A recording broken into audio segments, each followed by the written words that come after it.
राधारमण आज रुक्मिणी के हुए। बोलिए रुक्मिणी रमण भगवान की। ऐसे ही हमारे भगवान की 16,108 रानियां थी, जिनमें 8 पट रानियां। 8 विवाह तो अलग अलग समय पर हुए थे, लेकिन भगवान के 16,100 विवाह एक ही समय हुए थे। समय नहीं संकेत कर रहा कि हर विवाह पर, भगवान के अन्य विवाह पर भी विस्तार से चर्चा की जाए, लेकिन आपसे निवेदन करूं, रुक्मिणी के मंगल पर्दे को आपने देखा ही, ये पटरानी है। दूसरी रानी थी सत्यभामा, तीसरी पटरानी का नाम था जामुंती, चौथी का नाम था कालिंदी, पांचवी का नाम था मित्रविंदा, छठी का नाम था सत्या, सातवीं का नाम था भद्रा और 8वीं देवी का नाम था लक्ष्मणा। 16,100 विवाह भगवान के एक ही मंडप में हुए थे एक साथ। धरती का एक बड़ा दुष्ट पुत्र था, नाम था भौमासुर, बड़ा दुष्ट राजा था। जिस भी देवी को सुंदर देखता उसका हरण करा लेता। 16,100 कन्याओं का हरण कर लिया था। अच्छा, उसे वरदान था कि जो सपत्नीक उससे युद्ध करेगा वही उसे मार पाएगा। तो द्वारिकाधीश ने देवी सत्यभामा के साथ मिलकर उस पर आक्रमण किया, मारा गया। और नामक दैत्य प्राप्त ज्योतिषपुर को हर तरह से सुरक्षित किया था, लेकिन भगवान ने जब उसे मार के उन 16,100 देवियों को मुक्त किया तो उन सब ने कहा हम कहाँ जाए। किसी नारी के लिए 2 ही स्थान होता है, या तो पिता का घर या पति का घर। पिता के घर से इस पापी ने डोली मंगवा ली, पति है नहीं तो फिर जाए कहाँ। द्वारिकाधीश ने कहा द्वारिका तो है, जिसका कोई नहीं उसका द्वारिकाधीश हुआ करता है। उन सबको भगवान द्वारिका लाए और 16,100 मंडप बनवाया, सबका पाणी ग्रहण किया। 8 विवाह तो अलग अलग हुए और 16,100 एक ही साथ। कितनी रानियां हो गई? 16,108। और इन सब रानियों से 11 संतानें हुई। कितनी? 11। अब मुझसे मत पूछिए, तुम्हारा जोड़ के बताइए, मेरा गणित बड़ा कमजोर है। इसका मतलब ये नहीं कि मुझे पढ़ाने वाले लोग अच्छे नहीं थे, लेकिन जब मैंने पढ़ाई नहीं तो क्या कहूँ, गणित कमजोर। 16,108 गुणे 11।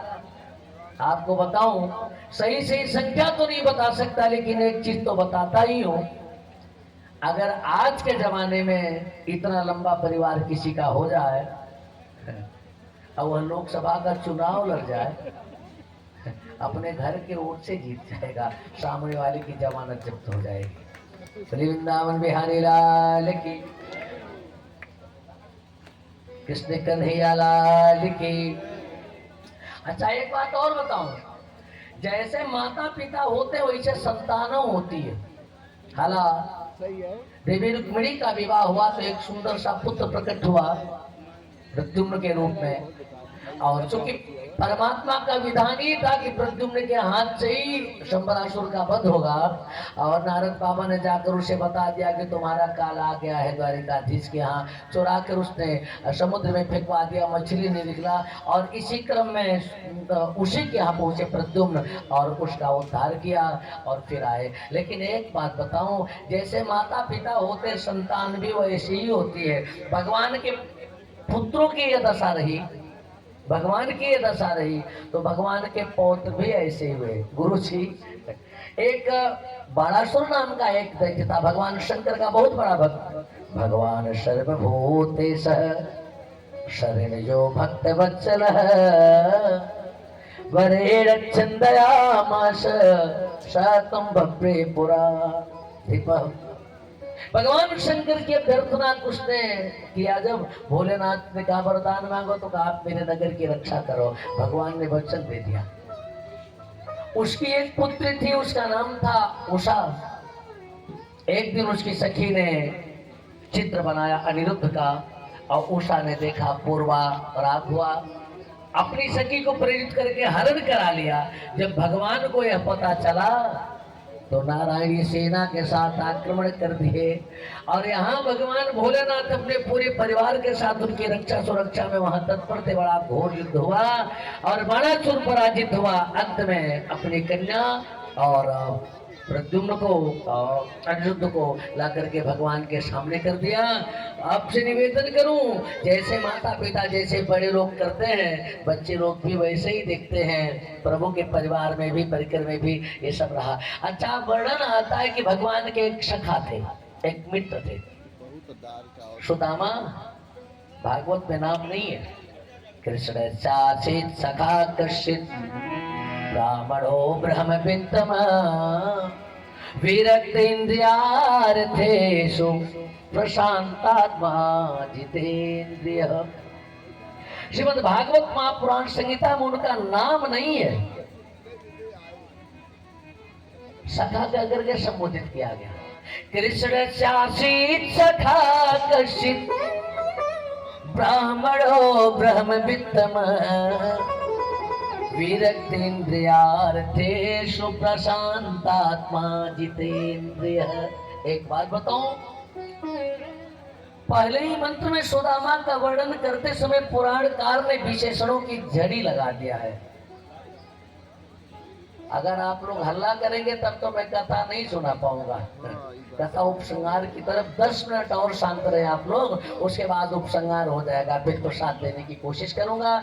समाज विधि से हर कथाओं को छू लिया जाए, सूची को ही प्रणाम कर लिया जाए। निवेदन आपसे करूं, कभी बढ़िया समय भगवान ने एक आध दिन का समय मिले तब तो सुदामा के चरित्र पर प्रकाश डाला जाए। लेकिन सुदामा का जो स्वरूप, जो छवि दिमाग में, मनोमस्तिष्क में बैठी है ना, पहले तो मैं सोचता हूँ कि आप निकाल दें कि सुदामा दरिद्र थे।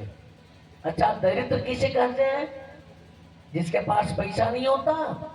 नहीं, शंकराचार्य जी कह रहे ही विशाल तृष्णा को आ दरिद्रो, ही विशाल तृष्णा। दरिद्र वो नहीं जिसके पास पैसा नहीं है, जिसकी तृष्णा विशाल है, वो दरिद्र है। और सुदामा का वर्णन करते समय पुराणकार ने विशेषणों की झड़ी लगा दी है। कृष्ण चाचित सखा कश्चित ब्राह्मणो ब्रह्मवित्तम विरक्तेन्द्रियार्थेषु प्रशांतात्मा जितेन्द्रिय। जो भगवान का सखा है वो दरिद्र नहीं हो सकता। ब्राह्मण दरिद्र नहीं होता।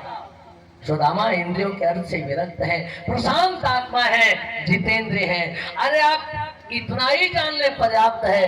तीनों लोक का मालिक जिस परमात्मा के चरण में बैठ करके जिस भगवान का चरण धो रहा है, वह सुदामा दरिद्र नहीं हो सकता।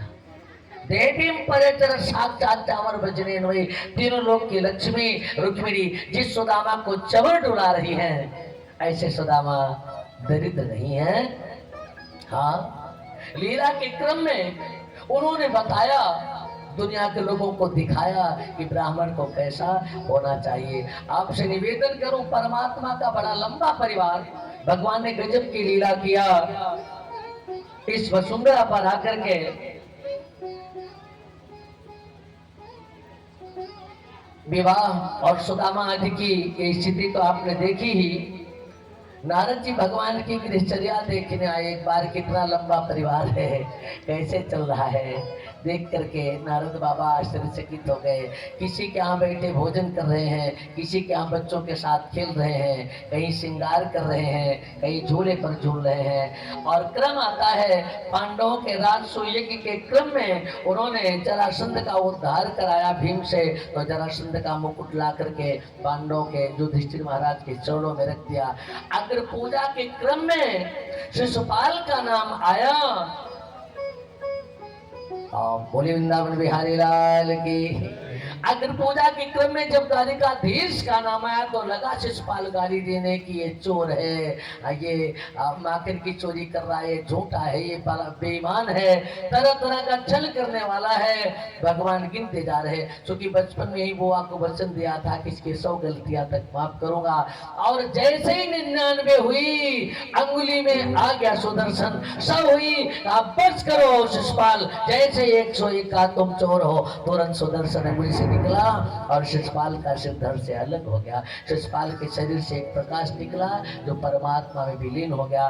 दंतवक्र को जब इस बात की खबर मिली, एक विशाल सेना लेकर के चला। भगवान ने कौमुदी गदा से उसका वक्ष विदीर्ण किया, उसके भी शरीर से एक प्रकाश निकला जो परमात्मा में विलीन हो गया। आपको बताऊं, वसुदेव के यज्ञोत्सव में परमात्मा ने बहुत गजब का देवर्षि नारद के द्वारा उपदेश दिलवाया है। सुभद्रा के हरण का क्रम भी बहुत बढ़िया आता है। और मिथिला में परमात्मा गए हैं राजा जनक के यहाँ, शुद्धदेव ब्राह्मण के यहाँ। भगवान की समता यहाँ दिखी है। भगवान जितना राजा को मानते हैं उतना गरीब को मानते हैं। आपको बताऊं, इसी क्रम में परमात्मा अगर धरती का भार हल्का करने आया था तो भार हल्का किया। अगर परमात्मा का अपना परिवार भी धरती पर भार भरने की स्थिति में आया तो भगवान ने उन्हें भी मिटा दिया। जामुंती के पुत्र थे शाम्ब, देखने में बड़े सुंदर लगते थे। एक बार उन्हें परिवार के कुछ बच्चों ने दुल्हन बनाया। कुछ महात्मा, नारद आदि महात्मा थे, दुर्वासा आदि, उनके पास पहुंचे और कहा, बाबा ये मेरी भाभी है, माँ बनने वाली है, बताओ बेटा होगा कि बेटी। नारद बाबा ने कहा, जाओ खेलो बच्चे उखलो। अरे कहा, तुमको आता ही नहीं, कुछ ज्योतिष जानते ही नहीं। दुर्वासा ने कहा, मैं बताता हूँ। भगवान शंकर के अंश थे ना दुर्वासा, शंकर से अंश। कहा, न बेटा होगा न बेटी, जो भी होगा यदुकुल के विनाश का कारण बनेगा। और जब कपड़ा हटाया गया तो पेट में एक लोखंड चिपका हुआ था। महाराज उग्रसेन ने उसे कुटवा करके समुद्र में भिजवा दिया। प्रभास क्षेत्र में पहुंचा। पर्व का लाभ लेने के लिए जब ये लोग वहां पहुंचे, यदुवंशी लोग, तो सोमरस के पान में इतने मस्त हो रहे थे कि एक दूसरे को पहचाना नहीं। ऐरका नाम की घास बन करके वो प्रकट हुआ और लगे एक दूसरे को मारने। इनका पूरा परिकर ही परलोक सिधार गया। स्वयं ठाकुर जी बचे। यद्यपि बड़ा गजब का उपदेश है। द्वादश में, एकादश में नोग योगीश्वरों का उपदेश है। हम जो है दत्तात्रेय ने जो है अपने 24 गुरुओं की बड़ी गजब की कथा सुनाई है। समय नहीं संकेत कर रहा, पुनः परमात्मा ने अवसर दिया तो उन बिंदुओं पर चर्चा चलेगी। लेकिन आपको बताऊं, अवधूत उपाख्यान तितिक्षु ब्राह्मण के माध्यम से दुनिया के लोगों को यह बताया कि सर्वे मनोनिग्रह लक्षणांता परो योगो मनसा समाधि। जो कुछ भी होता है मन को निग्रह करने के अर्थ में होता है। दानम सधर्मो निमो यमश्च श्रुतम च कर्माणि च सद्वतानि। इसलिए मन को नियंत्रित किया जाए। अगर परमात्मा को पाना है, अगर सुख पाना है, अपने आत्मा को परमात्मा से मिलाना है तो पहले उसके लिए मन को नियंत्रित करना होगा। दुनिया को एक अच्छी सीख दे करके अपने कुल को भी वो लोग भेज करके परमात्मा प्रभास क्षेत्र में ही एक पीपल के पेड़ के नीचे लेटे, एक पैर पर दूसरा पैर करके एक बहेलिया दूर से देख रहा था। लगा कोई हिरन है, हाँप रहा है, जीभ चमक रही है। तरकश से तीर निकाला, संधान किया, छोड़ दिया। वर्णन आता है भगवान के पैर में लगा। अच्छा, यह तीर भी सामान्य नहीं। ऋषि के साथ से जो लोखंड दिखा था शाम के उधर में चिपका हुआ, उसी का थोड़ा सा भाग बचा था जो समुद्र में डलवा फेंका गया था। किसी मछली ने निकला था, मछुआरे ने पेट चिरा, फेंक दिया, बहेलिये ने लगा लिया था अपने तीर में, वही लोखंड था। उसी से ठाकुर जी के चरण भी मिले। और जब वो भागता हुआ द्वारिकाधीश के पास पहुंचा, कहा, सरकार मैंने गलती की, पहचान नहीं पाया सरकार, अपराध क्षमा करें। भगवान ने कहा, सुन, तूने अपराध नहीं किया। त्रेता में मैं राम था, भगवान कृष्ण करे, त्रेता में मैं राम था और तू बाली, मैंने तुम्हें छुप करके मारा था। त्रेता का बाली तू बहेलिया बन गया और राम मैं कृष्ण बन गया। त्रेता में मैंने तुझे मारा था, द्वापर में तूने मुझे मार दिया। हिसाब किताब बराबर। और इस माध्यम से दुनिया को बता दिया परमात्मा ने कि दुनिया के लोगों, कर्म का क्षय नहीं होता, भोगना ही पड़ता है। अवश्यमेव भोक्तव्यम कृतम कर्म शुभाशुभम। परमात्मा भी इस कर्म के बंधन से मुक्त नहीं है। दैयोपितम लंघयितुम न शक्ता। परमात्मा भी इसका उल्लंघन नहीं कर सकता। अगर भगवान ने राम बन करके मारा था तो कृष्ण बन करके उन्हें वह बाण लग गया। इसलिए जो भी कर्म करे तो सोच समझ करके करें, एक एक पग को सोच समझ करके उठाएं। दंड देने वाला कहीं दूर नहीं, अत्यतिष्ठ दशांगुलम बैठा है और एक एक कर्मों का हिसाब लेगा, देख रहा है। आपको बताऊं, भगवान जाने को उद्यत हुए, उद्धव जी को याद किया, उद्धव जी प्रकट हुए। कहा, उद्धव जी कहा, हाँ, कालीला पूरी हो गई। कहा, प्रभु जा रहे हो? कहा ऐसे नहीं जाऊंगा। कहा तब? कहा आज तक जब भी मैं धरती पर आया अपनी लीला का संवरण करके गया, लेकिन आज नहीं जाऊंगा। अच्छा, बोले कृष्ण कन्हैया लाल की।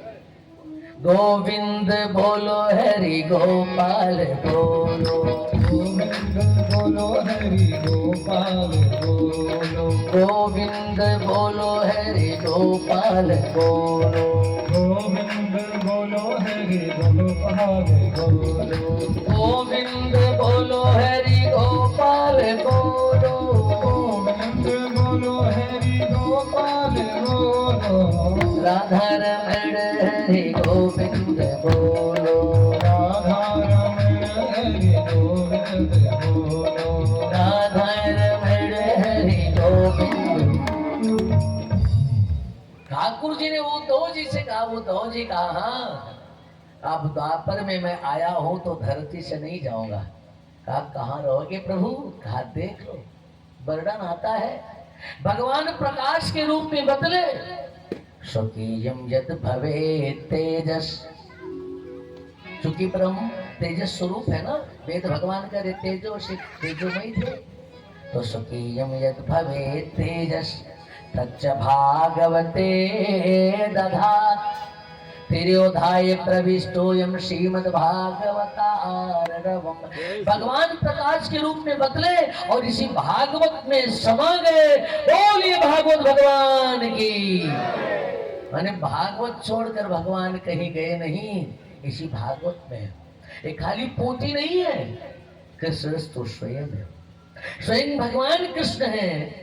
सुखदेव भगवान करे राजन, ऐसे भागवत की कथा जो सुनता है वह मरता नहीं है, वह तरता है। और आपने भी 7 दिन तक भागवत की कथा सुनी है। परीक्षित जी ने कहा गुरुजी भागवत पूरी हो गई। कहा जी हाँ। कहा तो अब आप जाओ, क्योंकि ब्राह्मण का शाप झूठा नहीं हो सकता। शाप दिया है ब्राह्मण बालक ने कि तक्षक 7वें दिन मुझे काटेगा तो तक्षक आएगा, डसेगा, मैं मरूंगा। सुखदेव भगवान ने कहा एक छोटी सी कथा बच रही बेटा, सुना के तब जाऊंगा। कहा वो कौन सी कहा? तो रे भागवत पूरी हो गई। कहा एक बच रही है। कहा जल्दी सुनाओ। कहा एक राजा शिकार खेलने गया, रात हो गई, जंगल में एक कुटिया थी, वहां एक बाबा थे। कहा बाबा मुझे रुकने दो। कहा नहीं रुकने दूंगा। कहा जिसको भी रात भर रुकने देता हूँ सुबह कुटिया खाली ही नहीं करता, कहता है कि मेरी है। उस राजा ने कहा मैं खाली कर दूंगा, लेकिन जब रात बीती बाबा ने कहा कुटिया खाली करो, कहा मेरी है नहीं जाऊंगा। परीक्षित जी ने कहा इतना बेईमान राजा कि कौन था महाराज? कहा तुम ही हो। कहा मैंने किसकी कुटिया कब्जा किया? कहा ये शरीरिया है क्या? कुटिया ही है ना। पहचानो अपने आप को कि आप कौन हो। आप शरीर नहीं हो, आप शरीर ही हो। आप देह नहीं हो, आप देही हो। आप आत्मा हो और आत्मा कभी मरती नहीं है। नैनम चिंदन्ति शस्त्राणि नैनम दहति पावकम् नैनम क्लेदयन्तापो न शोषयति मारुता। माने नायम हन्ति न हन्यते।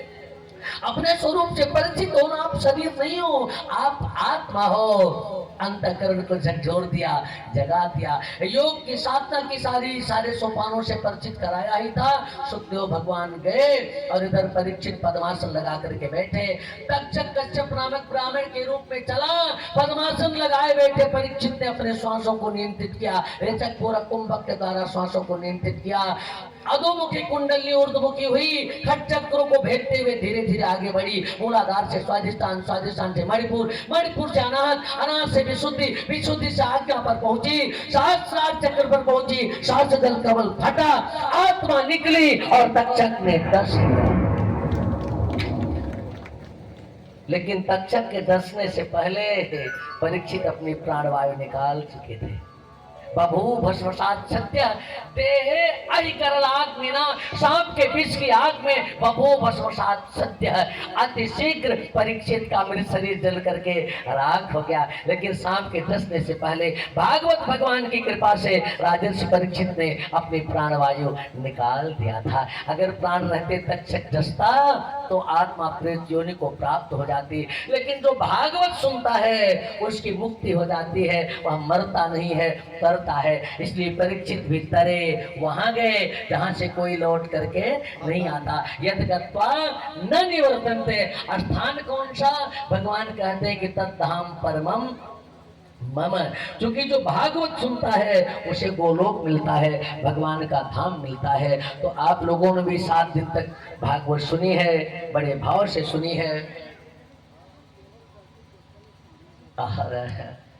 इस उत्सव के प्रधान संचालक बने श्रद्धेय श्री भानु प्रकाश शुक्ल जी। आपका संपूर्ण परिवार, आपका संपूर्ण परिकर, यद्यपि आप विद्वानों का कुल है, और दिनों से चर्चा सुनता था। सच बताऊं, स्वर्गीय गुरुदेव पंडित दयाराम शुक्ल जी की वो अंतश्चेतना, मैं उन्हें उसे नमन करूंगा, उस अंतश्चेतना को नमन करूंगा जिन्होंने आपको प्रेरित किया, आप लोगों को प्रेरित किया कि ऐसे आयोजन किए जाए। भागवत ऐसे नहीं होता है, कोटि जन्म समुत्थे न पुण्य नहीं उत्लभ्यते। किसी का 1 करोड़ जन्म का पुण्य जब प्रभावी होता है तब उसके यहाँ भागवत की कथा होती है। क्या बात। तो आपका करोड़ों जन्म का पुण्य प्रभावी रहा और यह घर भी घर नहीं रह गया। कथा भागवत शापी नित्यम भवति यद गृहे तद गृहम तीर्थ रूपम ही दस्ताम पापनाशम। यह घर भी तीर्थ स्वरूप हो गया, क्योंकि यहाँ भागवत हो रही है। तो हाँ, अब आप अच्छे लोग, आपके बीच में आकर के मैंने भी बड़ी धन्य किया। ऐसे ऐसे स्वरूप दिखे जिनसे भागवत सीखा, समझा और पढ़ा जा सकता था। लेकिन आप लोगों ने बड़े भाव से बैठकर कथा सुनी और उत्साहवर्धन किया। एक निवेदन करूं, सच्चाई बताऊं, आप सबको भागवत सुनाने के लायक मैं नहीं। मैंने जो कुछ भी कहा, गुरुदेव बैठे हैं, अतिथि गुरुदेव का, गुरुजनों का ये उच्छिष्ट है। मेरा अपना मौलिक चिंतन नहीं, मेरा अपना कुछ नहीं। यहाँ बैठा भगवान शंकर का आह्वान किया कि बाबा मैं माइक बन जाता हूँ, कथा आप कह दो। आप लोगों को कुछ अच्छा लगा हो, उसका श्रेय भगवान शंकर को है, मेरे गुरुदेव को है। और अगर कुछ बुरा लगा हो, भावावेश में ऐसे शब्द मुख से निकले हो या ऐसा प्रदर्शन हुआ हो जिससे किसी के मन को कष्ट हुआ हो, तो मेरी आवाज नहीं होगी। क्योंकि कथा कहने वाले भगवान शिव थे, मैं तो माइक के जैसा था ना। और माइक जब अपनी आवाज में बोलता है तो अच्छा नहीं लगता, जब ये टीटा करता है तो लोग कहते बंद करो, तो अच्छा न लगा हो, और मेरी अपनी आवाज नहीं होगी। उसके लिए मुझे क्षमा करिएगा। बड़ा अच्छा लगा आपके बीच में आकर के, बार बार मैं ये बात कह रहा हूँ। भगवान आप सबकी प्रवृत्त मधुवत करें, आप सबके निमित्त मधुवत करें, आप सबका पूरा जीवन मधुर हो। इस शुक्ल परिवार और परिकर पर भगवान की हेतु की कृपा सतत बनी रहे। लक्ष्मी सरस्वती नारायण सबकी कृपा हमेशा बनी रहे। और इस आयोजन में जितने भी लोग जुड़े रहे हैं, चाहे वो टेंट वाले भैया हो, माइक वाले भैया हो, किसी भी रूप में जिन्होंने अपना सहयोग किया है, वे सभी हर तरह से आशीर्वाद के पात्र हैं। तो भगवान के से मैं प्रार्थना करूंगा कि प्रभु उन सब पर कृपा बनाए। अंत में एक निवेदन करूंगा, समय अच्छा नहीं है। कुछ गंदे राजनीतिक लोग सनातन समाज को तोड़ रहे हैं, बांट रहे हैं। जाति में, वर्ग में, तीर्थराज प्रयाग में कुंभ स्नान लगा था तो अलग अलग जाति के लोगों के लिए अलग अलग घाट नहीं बना था। श्री धाम अयोध्या में या वृंदावन में आप दर्शन करने जाते हैं तो अलग अलग जाति के लोगों के लिए अलग अलग लाइन नहीं है। हमारे परमात्मा अलग अलग जाति के लोगों के लिए नहीं है, सबके हैं। अगर कोई तोड़ रहा है आपको, आप सावधान हो जाओ। आपस में मिल करके रहें। बच्चों से, बेटियों से निवेदन करूंगा कि तुम किसी को तबाह मत करना, जख्म सह कर भी आह मत करना। अंगुलियां उठ सके जमाने की, कोई ऐसा गुनाह मत करना। अच्छे बनो, अब डॉक्टर बनो, इंजीनियर बनो, IAS PCS बनो। बहुत खुशी होगी जब सुनूंगा सगरे की एक बेटी IAS बन गई, जब सुनूंगा कि सगरे का इस क्षेत्र का एक बेटा IAS बन गया, डॉक्टर बन गया। मेरे जीवन की बहुत बड़ी खुशी होगी वो। और अपने बड़े लोगों से निवेदन करूंगा, समाज को, सनातन समाज को टूटने से बचाइए। हमारे कन्हैया ने बांस की लाठी ही नहीं बनाई, बांस की बंसी भी बजाई थी। लाठी दिखाकर सबको बस में नहीं किया, बंसी बजाकर भी बस में किया था।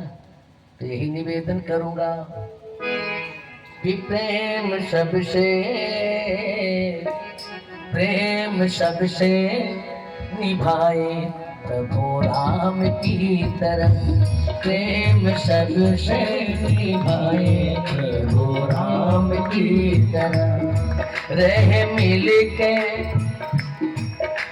मिल के सुदामा और श्याम की तरह, प्रेम सबसे निभाए प्रभु राम की तरह, प्रेम सबसे निभाए प्रभु राम की। इसी निवेदन के साथ एक बार पुनः भैया त्रिपुरारी प्रसाद शुक्ल जी को मैं धन्यवाद दूंगा, क्योंकि हेतु तो बहुत हद तक आपका ही रहा है।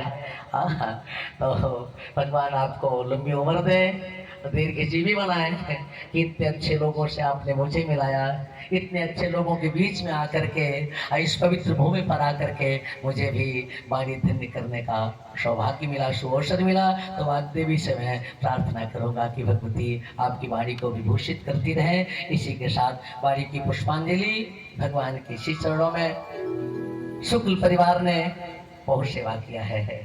सच बताऊं, भगवान की कथा को निमित्त बना करके पूरे भारत में आने जाने का सुअवसर मिलता है, लेकिन जो स्नेह सम्मान आप लोगों से मिला ये अविस्मरणीय है, इसे नहीं भूलूंगा।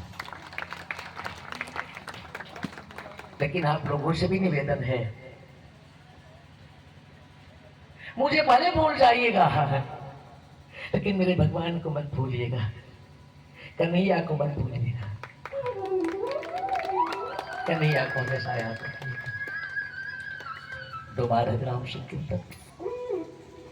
हरि भजले हरि भजले हरि भजले का मौका है, अभी भजले अभी भजले अभी भजले का मौका है, अभी भजले का मौका है, हरि भजले का मौका है, अभी भजने का मौका है, हरि भजले का मौका है, हरि भजले हरि भजले हरि भजले का मौका है, हरि भजले अभी भजले अभी भजले का मौका है।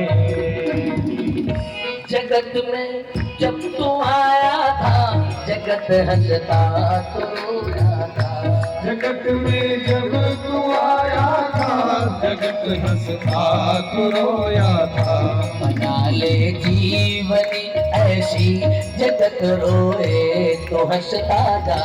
हरि भजले हरि भजले हरि भजले का मौका है, अभी भजले अभी भजले अभी भजले का मौका है। आया है सो जाएगा राजा रंग फकीर, आया है सो जाएगा राजा रंग फकीर, एक विमान पे चढ़ी चला एक बंधा जात जंजीर। हरि भजले हरि भजले हरि भजले का मौका है, हरि शरणम हरि शरणम हरि शरणम हरि शरणम हरि शरणम हरि शरणं हरि शरणं हरि शरणं हरि शरणं हरि शरणं हरि शरणं हरि शरणं हरि शरणं हरि शरणं अम्ब शरणं अम्ब शरणं अम्ब शरणं अम्ब शरणं अम्ब शरणं अम्ब शरणं अम्ब शरणं अम्ब शरणं। श्रद्धा और प्रेम से बोली अम्बे मातु की भागवत भगवान की जय जय श्री राधे श्याम। आप समस्त सम्मानित